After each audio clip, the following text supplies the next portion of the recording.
television. And he was saying that in 1968, in order to get 1 hour of undisturbed natural sound, like no airplanes, no cars, it would take him about 15 hours of recording time. And he was saying that today, in order to get that same 1 hour of undisturbed sound, it takes him 2,000 hours of recording time. It reminds me of the story of one of the great Jewish prophets, Elijah, who's been going and going, and he's just about at the end. I mean, he's just totally stressed, just totally fried, and doesn't even know if he wants to go on.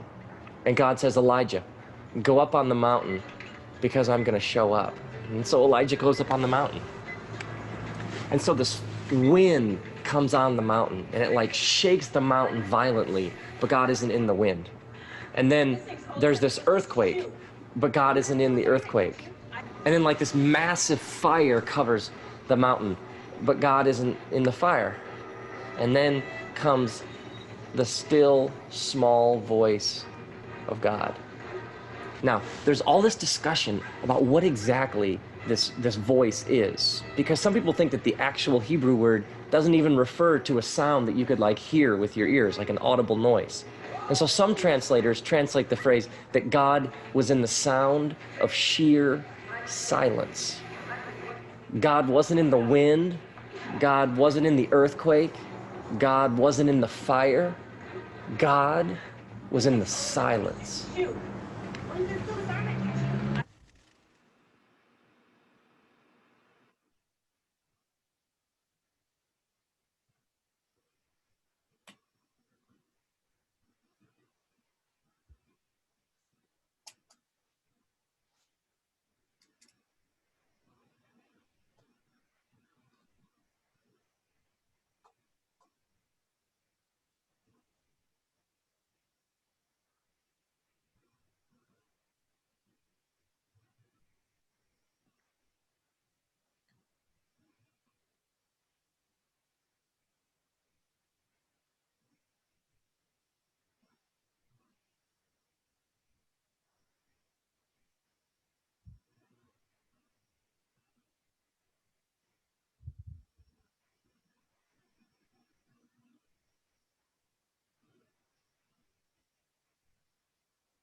felt very different. We appreciate everything people have left. And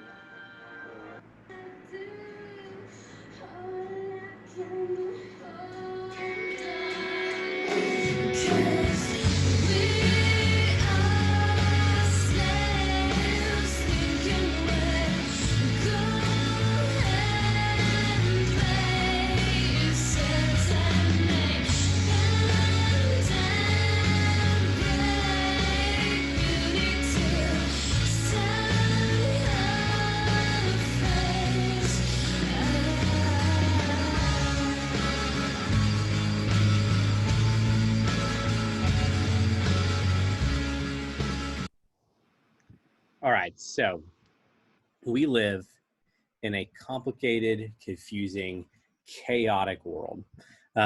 We're still in this chaotic world, even though we're in the midst of quarantine, in the midst of stay-at-home orders, and everything else that may go along with it. Today, what we're going to look at are things called spiritual disciplines or spiritual practices or spiritual exercises. There are ways in which we engage with Jesus that help us follow Jesus, help us become in tune with ourselves and in tune with the work of God in and around us. And so if we had a big idea for the night, slightly based on the video, is the idea that spiritual disciplines help us conquer the noise. So spiritual disciplines help us conquer the noise. In this chaotic world that we live in, we need ways to conquer the noise and conquer the competing voices of the world that are going on in our life around us at all times. And spiritual disciplines are ways that do this. And these spiritual disciplines, most of them, if not all of them, are things that date back hundreds upon hundreds of years that followers of Jesus have been doing for a long, long time. They are not things that I have created or even your parents created or before that. They have gone on for hundreds and hundreds of years. So there are ways to tie us into the work and movement of God in the world around us. So there's a passage that I want us to look at real quick, and this is going to start off our conversation tonight. Can somebody read for me, please, Matthew 11:28-30? Just unmute yourself when you're ready and go. Matthew 11:28-30.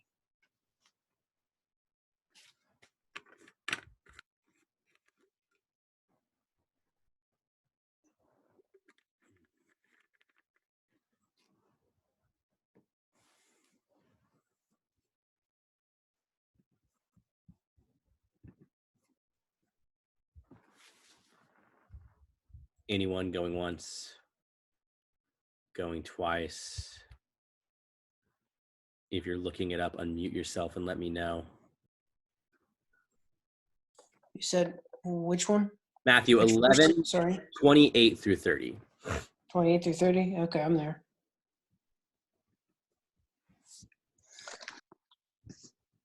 Come to me, all who labor and are heavy laden, and I will give you rest.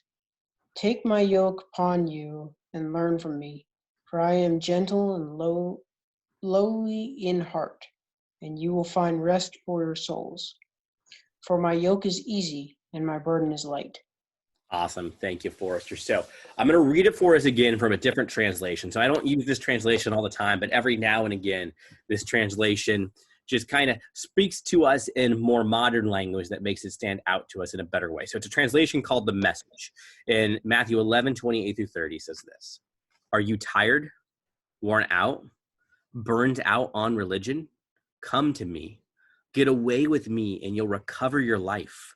I'll show you how to take a real rest. Walk with me and work with me. Watch how I do it. Learn the unforced rhythms of grace. I won't lay anything heavy or ill-fitting on you. Keep company with me and you'll learn to live freely and lightly. These are Jesus's words to us, and he's talking to a crowd of religious people. Jesus is talking to us in the here and now and encouraging us to engage with him in all forms, in all fashion. Because in our chaotic world, in our stressful world, in our day-to-day lives as following Jesus, we need to come to Jesus to find rest. And so that is part of what spiritual disciplines are for. Spiritual disciplines are a way that we connect with Jesus in ways that we find rest in our life in the here and the now. And so just Just a few things before we kind of talk about the practicals of spiritual disciplines. So why spiritual disciplines? Because firstly, due to the quarantine and due to the world we live in now, you have time, you have space, you have margin. This is the perfect time to try something new, learn a new skill. This is the perfect time to learn a new discipline and engage with Jesus in a new way. Possibly, or not even possibly, one of the side effects of quarantine and COVID-19 and everything attached to it is that we have had certain ways that we're used to stripped away from us. We are used to gathering with people. We're used to going to church physically, youth group, confirmation physically, whatever it might be. And in this season, all those things have kind of been stripped away from us. And what's funny is my plan to talk about spiritual disciplines has always been to talk about spiritual disciplines this week. It just so happens now we're talking about it in a different context, in a different situation. And so now you are in a place where there are certain things that you're used to doing to encountering God and encountering Jesus that maybe you can't do in the same form or fashion anymore. So in a way, this is the perfect time to try something new. This is the perfect time to add something new to your toolkit, your tool belt, so to speak, and practice something new to encounter Jesus in a fresh, new way. Now, also of a note, when we talk about spiritual disciplines, we're not talking about Jesus as like a God who's a genie in a bottle. The idea of spiritual disciplines is that Jesus is working with us to help us grow and change and transform ourselves more and more into who Jesus is asking us to be. And now the obvious question with that is, who exactly is Jesus asking us to be? So can somebody flip to Matthew 5 and read verses 3 through 12 for us, please? Matthew 5, 3 through 12. If you're looking it up, unmute yourself and let me know.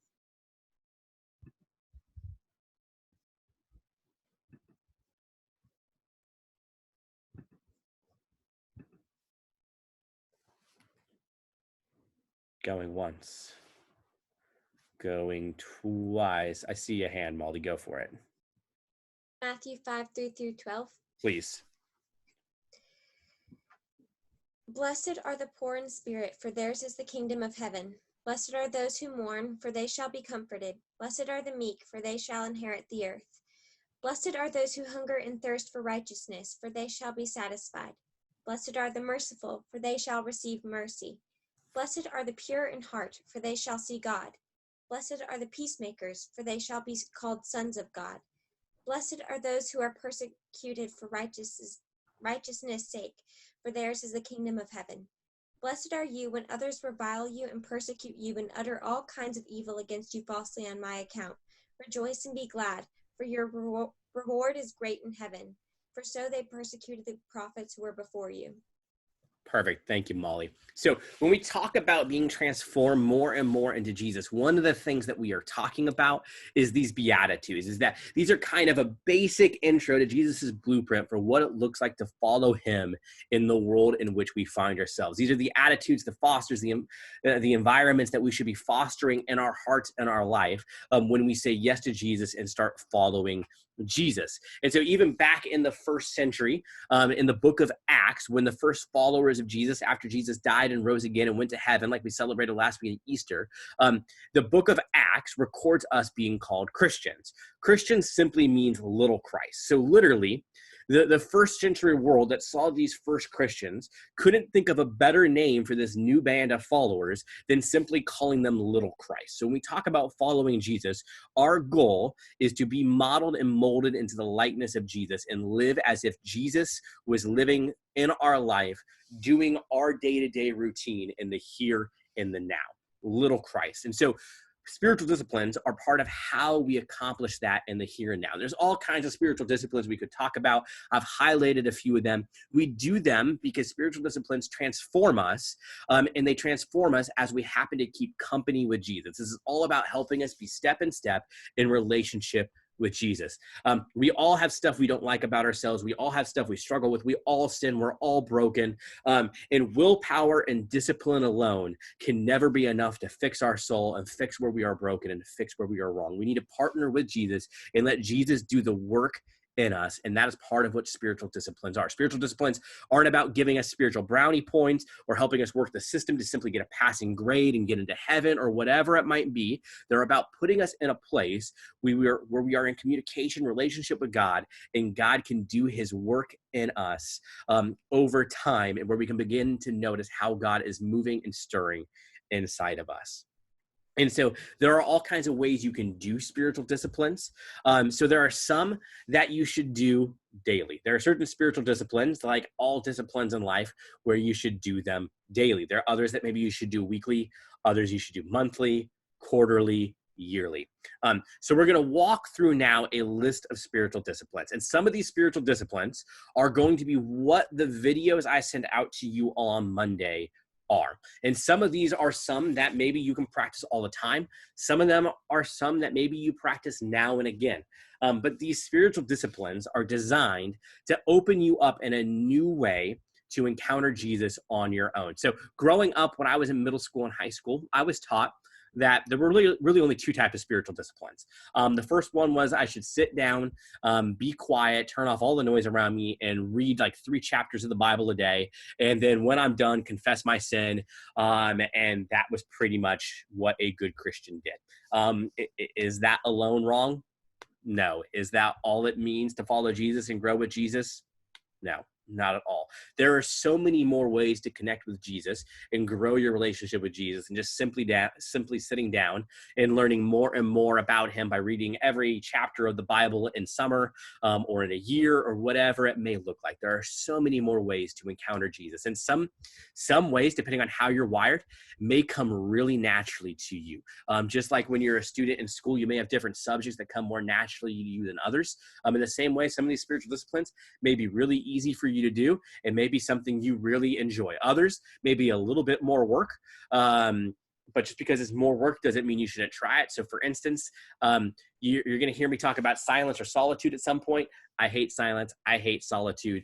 Just because I hate silence and solitude and doesn't come naturally for me doesn't mean I shouldn't go out and practice silence and solitude. In fact, the fact that it is hard for me to do those things probably means it's something I need to do more often than I do, because that's where I can see all kinds of growth and transformation.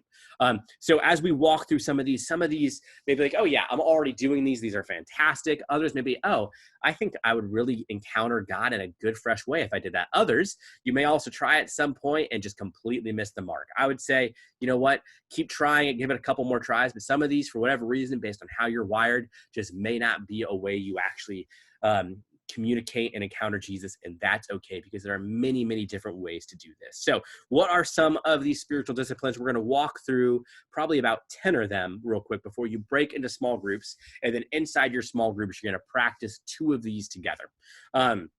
So what are some spiritual disciplines? So there's a big umbrella of spiritual disciplines called worship. Typically, when we think of worship, we think of church services and singing worship songs and singing praise songs to Jesus. That is definitely a part of worship, but all human beings are made for worship. We all worship someone or something. And worship is simply kind of just letting God in and saying, have your way with me. So part of the disciplines of worship are to put us in a place to be receptive and responsive to God's work and movements and invitations. And so a couple of these worship spiritual disciplines that I want to introduce you to. You may even already think to yourself, well, I didn't know this was a spiritual discipline, but I kind of already do this. And that's fantastic, because sometimes it's super simple, and super, super simple is good. So the first one is the spiritual discipline of celebration. Who here doesn't like celebrating? We all like celebrating something, someone, accomplishments, whatever it might be. And I think in the midst of a pandemic, holding on to the spiritual discipline of celebration is something we cannot do enough, because though we may be kind of bored, we may be kind of angsty, we may be kind of like antsy, like whatever it is, we may have missed out on a birthday party, we may have missed out on a spring break trip, we may miss out on graduation ceremonies, whatever it might be in this season, as in all seasons, there is still reason to celebrate. So holding on to the spiritual discipline of celebration, I believe, is absolutely critical.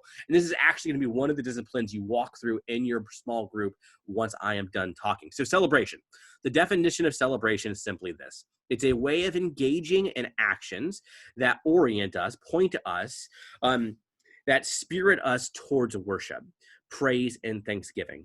It involves delighting in all the attention and ever-changing presence of God that fuels celebration. So there's a list of passages I could read for us, but I'm just going to avoid that for the time being. So celebration is simply kind of remembering and looking at all the good things going on in your life. So practice. How do you practice the spiritual discipline of celebration? You identify and pursue those things that bring the heart deep gladness in reveling in them before the Lord. This may include time spent with others, sharing meals, working, serving, worship, laughing, listening to music, dancing, and so on. So what are those areas in your life where you're already naturally wired that those things that you do bring you great happiness, great satisfaction? Where are those areas in your life that just when you do it, your heart gets excited, your soul sings, you get energy, you get life? Like that is part of the spiritual discipline of celebration, is celebrating the good that God has made and given you in your life, whether it's something physical, whether it's something not physical, like whatever it might be. Celebration is celebrating all the good that God is doing in your life. And then celebration has a cousin, so to speak. And this is also what I want you to practice in your small groups later today. And that is the spiritual discipline of gratitude. And again, I think in this season, the spiritual discipline of gratitude is paramount to us. Like in order to survive this unknown season of how long it may be, we must keep gratitude on our heart and on our mind. So gratitude is simply this. Gratitude is a loving and thankful response toward God for his presence with us and within this world. Though blessings can move us into gratitude, it is not at the root of a thankful heart. Delight in God and his goodwill is the heartbeat of thankfulness. So in the same way, we all have a reason to celebrate. There are ways that we are wired that we can celebrate, that bring us life, that bring us happiness, that bring us joy. And the same way, gratitude is something we practice. Gratitude, we can find reasons to be gracious and have gratitude all around us. So how do you practice gratitude? Maybe through prayers and songs that focus on God's generosity to us. Gratefully giving and sharing all I am and have as a sign of your thankfulness to God. Even in this season, if you can't go out and do crazy stuff, there are still ways we can give back to God and give back to others, showing our gratefulness to God. In this season, how can you express gratitude to others? How can you still have the habit of saying thank you to your parents who are cooking every meal for you at this point, and whatever else quarantine life may have for you? How can you say, I'm so grateful, you are so kind, even when your little siblings may be getting on your nerves or whatever it might be? How in this season can you still practice gratefulness and seeing people around you doing things for you and appreciating the things they are doing for us? How can you gratefully notice God's presence and gifts throughout the day? Because even in this season, and even if one day blends into the other and they look kind of the same, God's presence is still with you and God is still doing stuff around you. How can you practice counting the blessings of life? This season is hard to see blessings or hard to see whatever it might be, but I assure you in some form or fashion, God is doing something in your family, in your house, in your life, where he is blessing you, and you can look to find it and give God gratefulness for the sake of that. Maybe in this season, even to practice this spiritual discipline of gratitude, it could be a perfectly appropriate thing for you to start keeping a gratitude journal, for you to take time and consciously point out the ways that God is moving in your life and being grateful even for the smallest thing, that Harris Teeter had chocolate chip cookie dough and you were able to bake chocolate chip cookies. Like whatever it might be in this season, gratefulness doesn't have to be on the large scale of stuff. It could be something just because of the super simple, I was able to go out and run today and get some fresh air. Gratefulness and practicing gratitude doesn't have to be huge. It doesn't have to be big. It can be small. It can be tiny. One of the ways that we also have spiritual disciplines are inside the big umbrella of Scripture. So some of the standard ways of practicing the spiritual discipline of Scripture are the idea of Bible study, devotional reading, having a quiet time, memorization, stuff that if you've grown up in the church should be pretty commonplace. The one, I'm not going to talk about it now because I'm going to talk about it this week in one of the videos that you're going to practice this week of the spiritual discipline of Scripture is the idea of Lectio Divina. If you were there for high school on a midweek a couple months ago or middle school on a Sunday night a couple months ago, we practiced this together on a Sunday night and a Wednesday night. But this week, I'm going to guide you through what it looks like to practice Lectio Divina. So you'll hear all about that when you watch that video next week. Another big umbrella of spiritual disciplines are the spiritual disciplines of prayer. And so prayer is a huge discipline, and there are disciplines that we won't talk about. Like there's a lot of prayer ways you can pray and different ways to prayer. Some of the different ways to pray are the idea of having prayer partners, the idea of fasting, the idea of intercessory prayer, and the idea of breath prayer. There are a lot of ways out there to pray. Google it. We'll talk about it more at some point if you want to in time.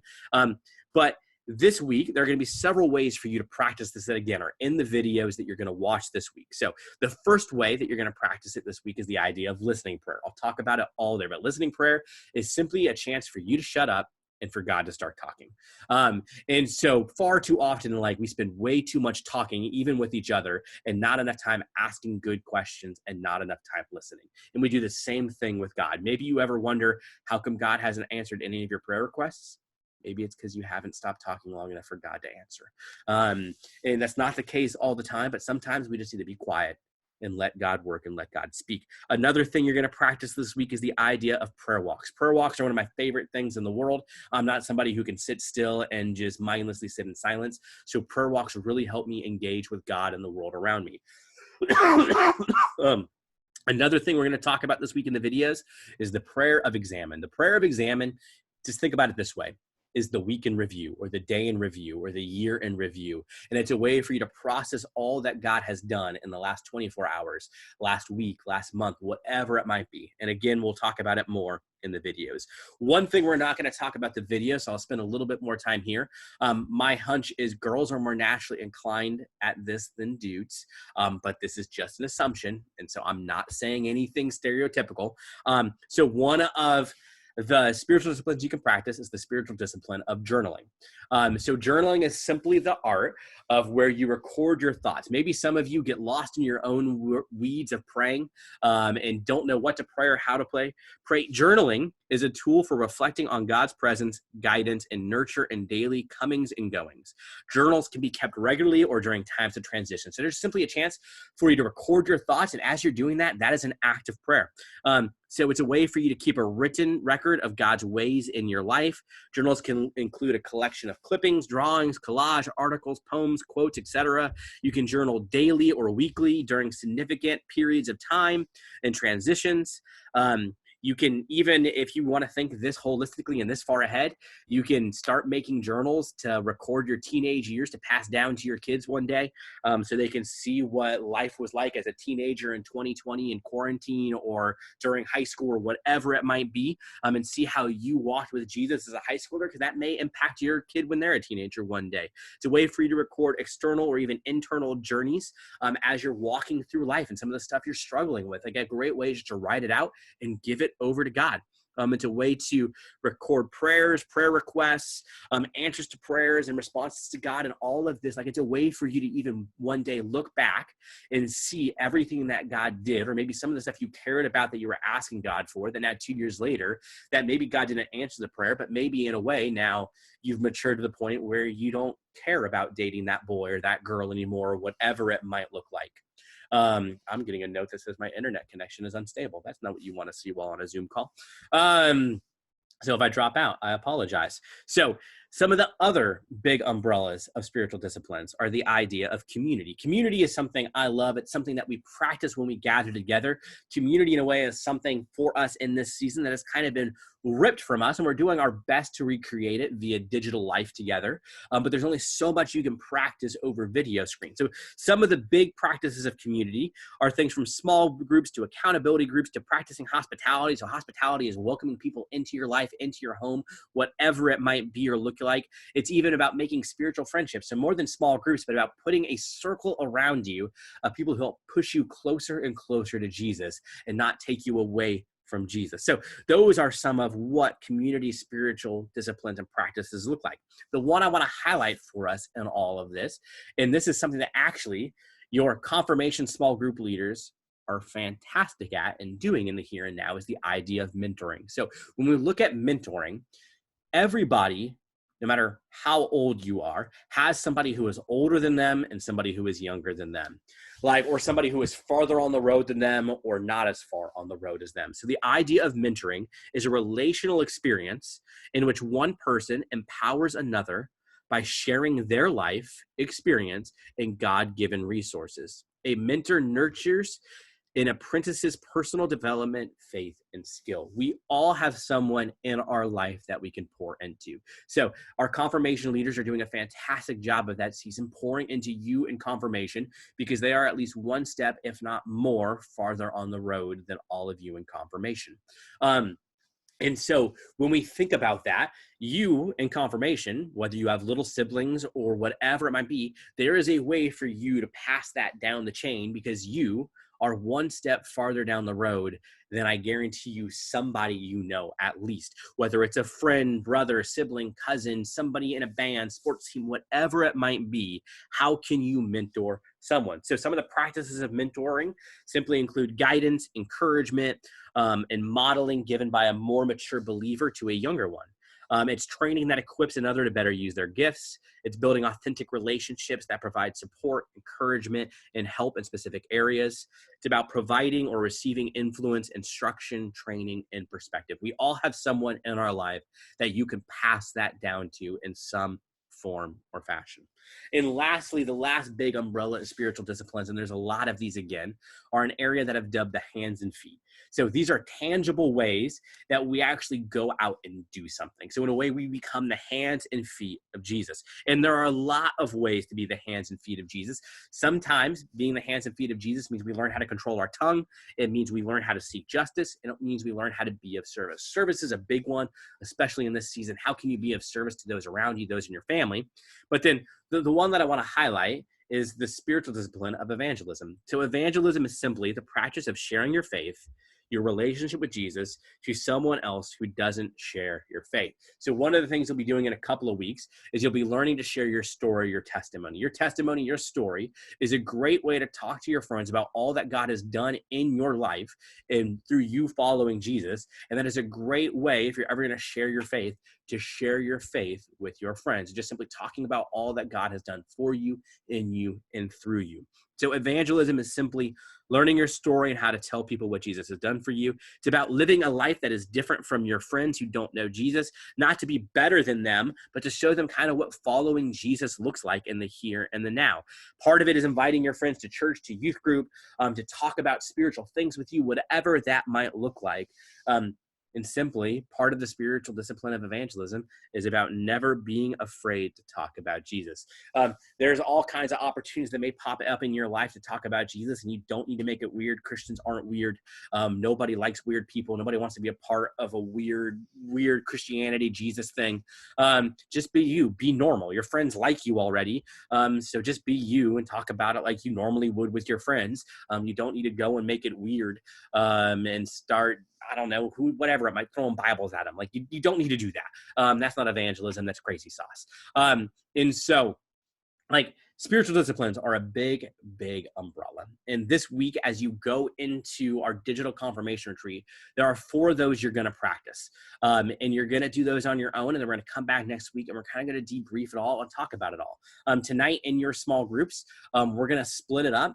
And there's 2 that you're going to talk about tonight. And your leaders will walk you through the rest from there. So actually, if I can have Cecilia, can you pray for us? And I'll start assigning small groups.